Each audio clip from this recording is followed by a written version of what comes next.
Assalamualaikum warahmatullahi wabarakatuh. Selamat siang Ibu dosen dan teman-teman sekalian. Kami dari kelompok 3 akan menjelaskan materi mengenai kerangka konseptual akuntansi sektor publik. Sebelumnya, kami akan memperkenalkan diri kami. Yang pertama, saya Fitriani Susi Wulandari, NPM 1910104134. Kemudian ada Mita Awisyanti, NPM 1910104135.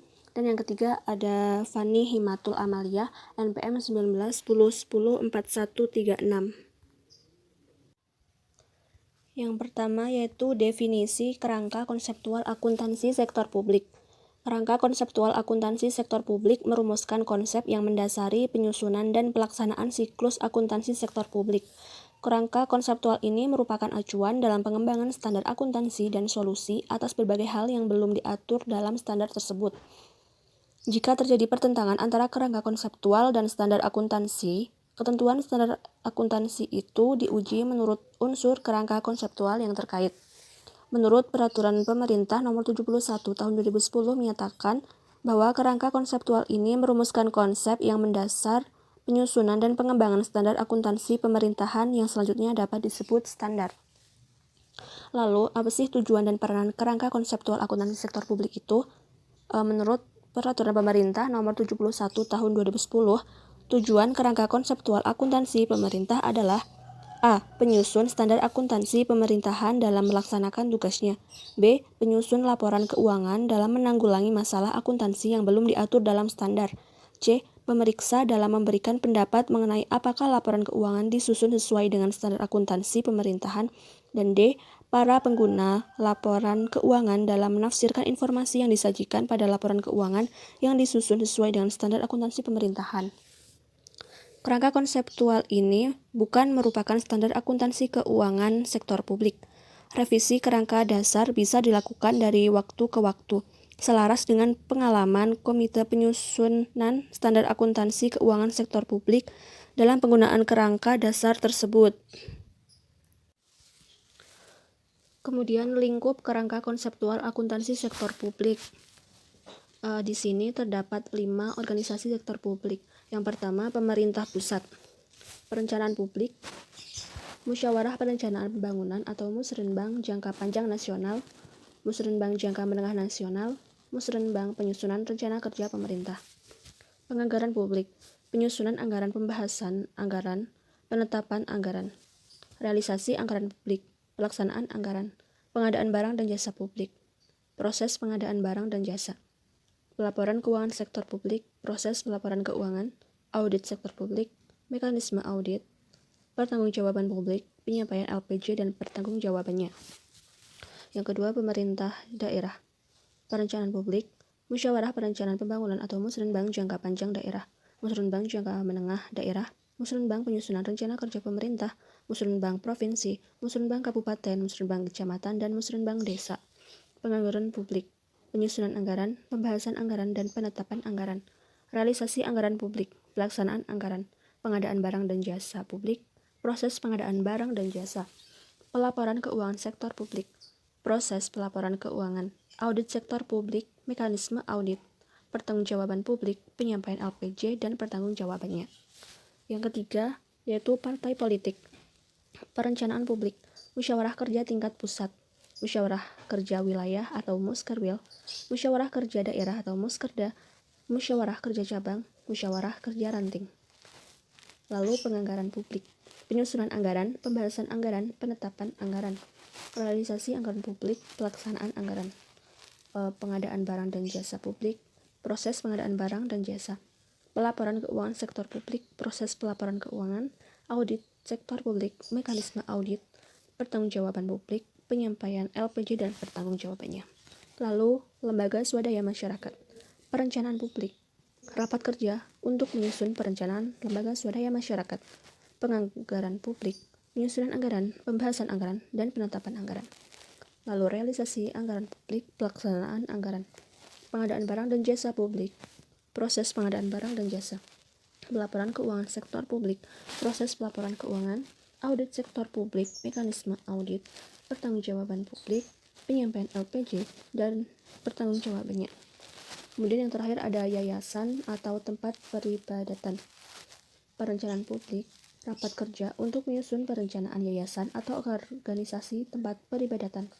Lalu penganggaran publik, penyusunan anggaran, pembahasan anggaran, dan penetapan anggaran.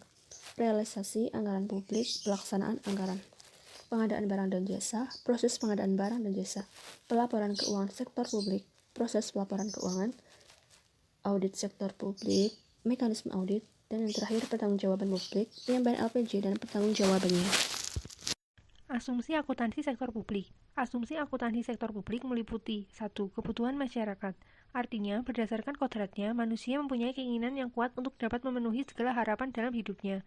Karena manusia disebut juga sebagai makhluk ekonomi dan membutuhkan orang lain dalam kehidupannya. Kenyataan inilah yang mendorong manusia hidup berkelompok dan mendirikan sebuah negara atau organisasi publik.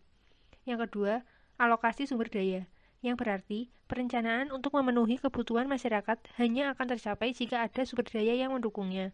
Sumber daya yang dialokasikan akan menjadi bahan baku bagi berjalannya perencanaan yang telah disusun. Alokasi sumber daya dilakukan dengan mekanisme penganggaran. Pengalokasian sumber daya dapat berupa sumber dana, sumber daya manusia, dan sumber daya alam. Sumber dana organisasi sektor publik dapat diperoleh dari hasil pajak, retribusi, hibah dari donor, sumbangan dari para donatur, atau iuran warga. Yang ketiga, ketaatan hukum atau peraturan.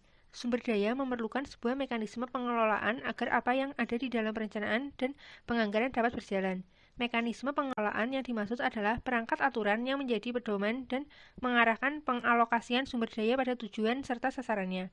Perangkat atau dasar hukum ini ditetapkan dalam rangka mengukur kebutuhan publik dan alokasi sumber daya yang hendak dilakukan. Yang keempat, dasar akrual.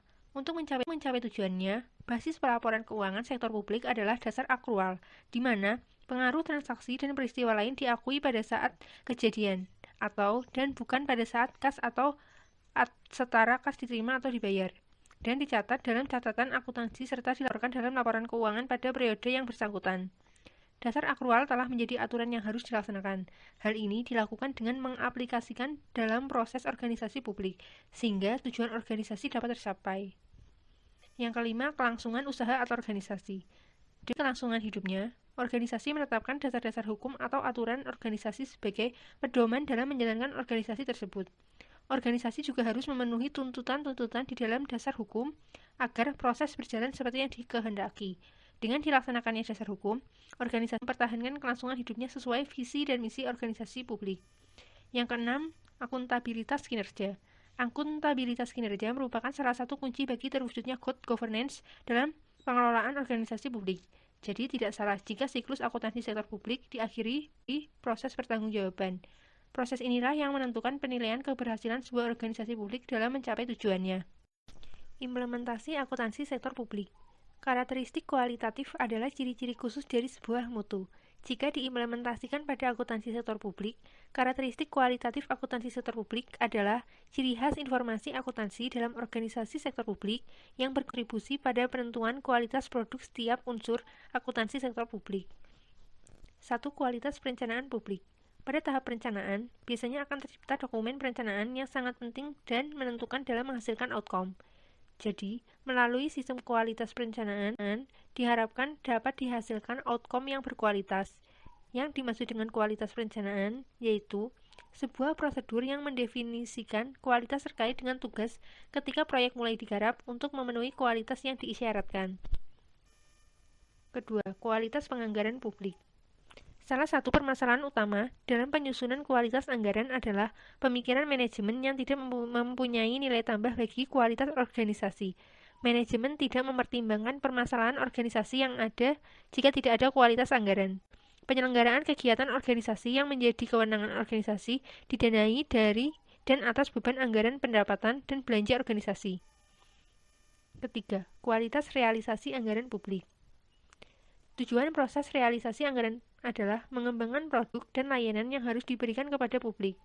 Kesimpulan hasil realisasi anggaran diperoleh pada saat produk organisasi telah secara tuntas dikembangkan atau dibangun, diuji, diterima, dilaksanakan, dan dialihkan menjadi kinerja organisasi. Pada saat itu, proses pencatatan dilaksanakan secara akurat. Kualitas realisasi anggaran merupakan hasil pencapaian kinerja organisasi. 4. Kualitas pengadaan barang dan jasa publik. Pengadaan barang dan jasa merupakan penambahan barang dan atau jasa dengan total biaya kepemilikan yang paling masuk akal, dalam kuantitas dan kualitas yang benar, pada waktu yang tepat, dan dari sumber yang tepat untuk memperoleh manfaat secara langsung. Yang kelima, kualitas pelaporan sektor publik. Yang keenam, kualitas audit sektor publik. Ditunjukkan untuk menguji efektivitas sistem pengelolaan kualitas outcome audit akuntansi sektor publik. Yang ketujuh, kualitas pertanggungjawaban.